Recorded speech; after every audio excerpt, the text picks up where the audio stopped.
Hello, everybody. Welcome to the second Christmas special after last year.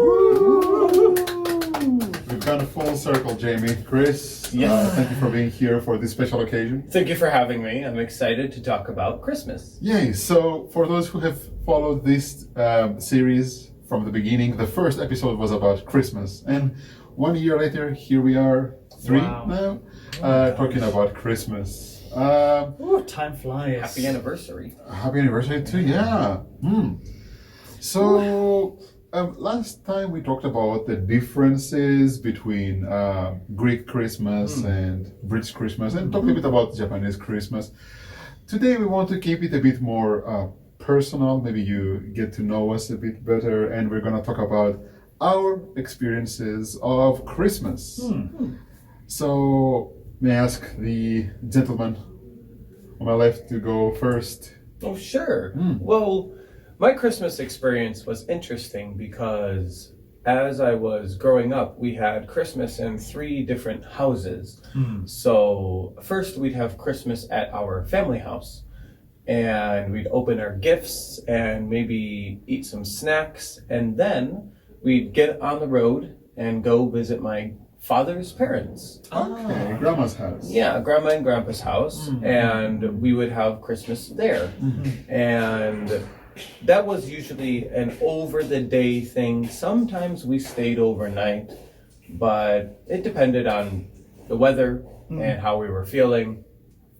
And then usually 2 to 3 days later, we drove to my other grandparents' house, my mom's parents. You went to both? Wow, Yes. that's busy. Yeah, it was a bit busy. The drive was about 3 hours, which isn't terrible, but it was still a lot of driving. That's a lot of gifts. Kind of, yeah. We made sure to coordinate so that it was a little bit from each and not too many. But usually what I looked forward to the most was the chance to eat the food. And my grandmother's cooking typically was like a roasted ham with honey glaze. And You might not know this, but yeah, ham is a very big thing for Christmas. So I think we said it a bit last year too, but if you don't know, take a look. Christmas ham. Glazed ham. Yeah, it was a glazed ham. And then we'd have maybe some stuffing or sweet potatoes. And then we had the Christmas cookies. So every year my mom and my grandma each baked cookies. And probably there were well over 200 cookies. Nice. For all of us to share. Wow. Gingerbread?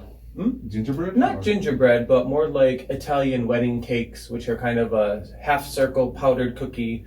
Or we would have chocolate thumbprints, which were like a brown sugar cookie with chocolate kisses in the middle.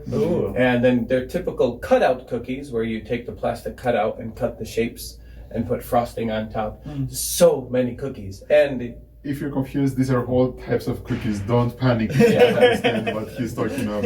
Okay? And every year, even now when I go home, my mom still bakes lots of cookies. So I'm looking forward to that and to bringing some back to Japan. Hey Chris. Yeah. Which grandma's house had the best food? Sorry, grandmas. Well, Tough question. seeing as it was a group effort, it was all good. Food is food. I couldn't complain. I feel hungry now. Just talking about it. Yeah. So that was it. By the way, I know that in America, eggnog is very big, right? Yeah. It's probably bigger than it is in my country. But is that usually as part of the dinner, or is it dessert? Not even a dinner or dessert, just something in the fridge to drink. Like at dinner, it was mostly soda or water, teas, whatever. But the eggnog you just kind of had in the fridge over the season for whenever you wanted a glass. Yeah. Nice. Wow, very nice. Nice. Yeah. So that's it for me. How about you guys? Next, Jamie, or should I go next? Or? Moi? Sure, I'll go. All right. Well, Christmas in England, especially for me, Christmas is a very important festival or holiday. So in my family, my father is also very excited for Christmas.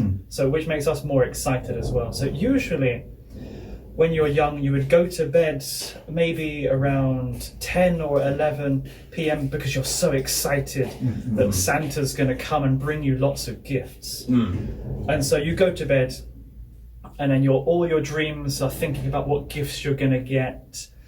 And usually when you wake up, there's a stocking, like a large sock, on the end of your bed, and usually that's filled with small gifts. So very small things like little bits of chocolate or some sort of keychain or something like that, which kind of gets you excited. So I was always very excited at this point, so I'd unwrap everything like crazy, like an animal. And then we would then go downstairs, and then all the other gifts would be basically under the Christmas tree. And that was already a very beautiful sight. And usually the Christmas trees in England, I guess even America must be even bigger. Like our Christmas trees are usually very high. Yeah, it depends on the size of the house, but our trees, And you're right, it's a real tree. Real tree. Sometimes. Sometimes. And the smell is amazing, the smell of pine.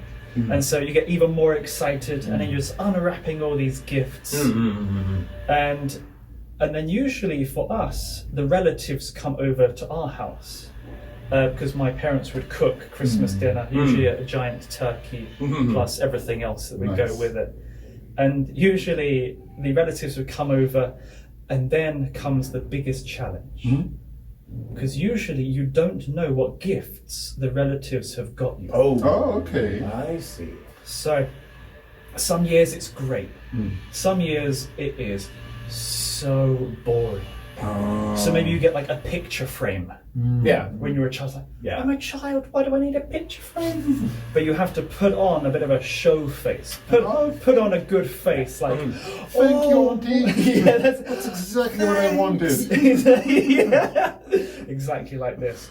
And this happens every year. This kind of tradition happens. And usually in the afternoon, then we usually eat. And then after that, no one can move.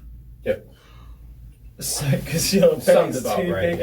And then you watch the Queen's speech. Oh, that's a very English thing to do. Always got to watch the Queen's speech after lunch. So all of us gather around the TV and watch the Queen share her message for the new year, and we all feel very happy and proud. Very nice. We all feel very English. Yes. God save the Queen. God save the Queen. And that's pretty much it for us. Nice. So, Wow, How about you, Georgia? Not that different from Jamie, I believe. Greek Christmas is a Orthodox Christmas. So originally it was earlier, it was about 10 days before. And some traditions are different. Now in Greece's case, as I said last year, the saint is not Saint Nikolaos, it's Saint Vasilis, who is the protector saint of boats and sailing. And so we had apart from the Christmas tree, we also had a small Christmas ship or boat. I see. And in the village square or the city square, you can also have like a very big one. And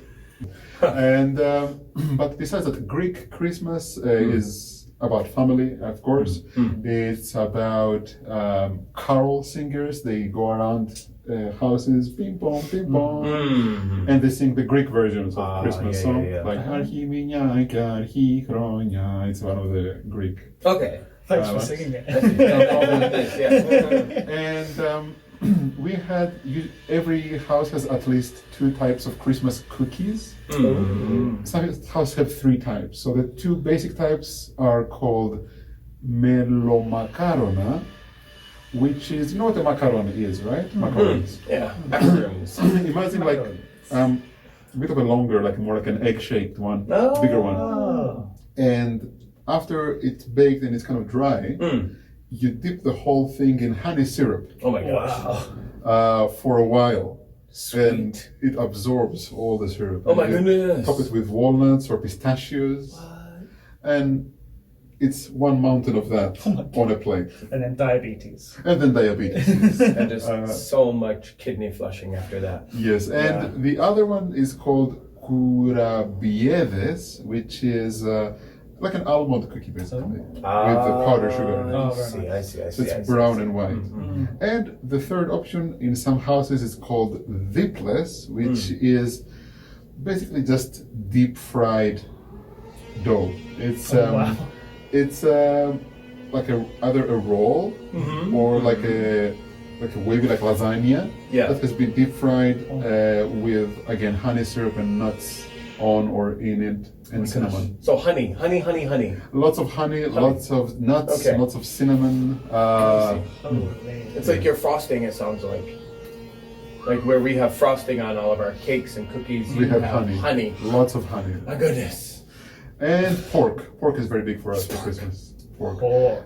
Big families used to actually do A pig. the piglet. Yeah, like a whole young pig. Wow. Like on a roast? If you had big enough oven, you could do it in the oven or a okay. roast.